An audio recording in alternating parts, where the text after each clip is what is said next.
അങ്ങനെ മങ്കുവും പിങ്കുവും അവർക്ക് ഇഷ്ടമുള്ള മുന്തിരിവള്ളിയുടെ അടുത്തേക്ക് പോയി.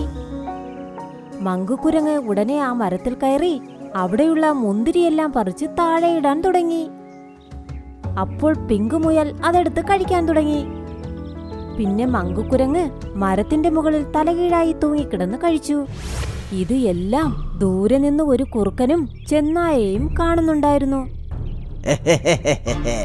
ഞാൻ കേട്ടിട്ടുണ്ട്, ഈ കുരങ്ങുകൾ വളരെ ബുദ്ധിശാലിയാണത്രേ. അതും മങ്കുവിനെ പോലുള്ള കുരങ്ങുകളെല്ലാം ഇവറ്റകളൊക്കെ വളരെ ഷാർപ്പായിരിക്കും, അറിയാമോ? എന്നാൽ ഈ മുയലും കുരങ്ങും തമ്മിൽ എന്ത് സൗഹൃദത്തിലാണ്. എന്തെങ്കിലും പ്രശ്നം വന്നാൽ രണ്ടുപേരും ഓടി വന്ന് നിൽക്കും. എന്തുകൊണ്ടെന്നാൽ ബുദ്ധിശാലിയായ കുറുക്കൻ ഇവരെ ഇതുവരെ കണ്ടുമുട്ടിയില്ല. ഒരു തവണ നമ്മുടെ വലയിൽ ഈ കുരങ്ങ് അകപ്പെട്ടാൽ അതിനുശേഷം ആ മുയലിനെ നമുക്ക് എങ്ങനെയെങ്കിലും കഴിക്കാം. അതേടാ അതെ, നീ പറഞ്ഞത് ശരിയാ.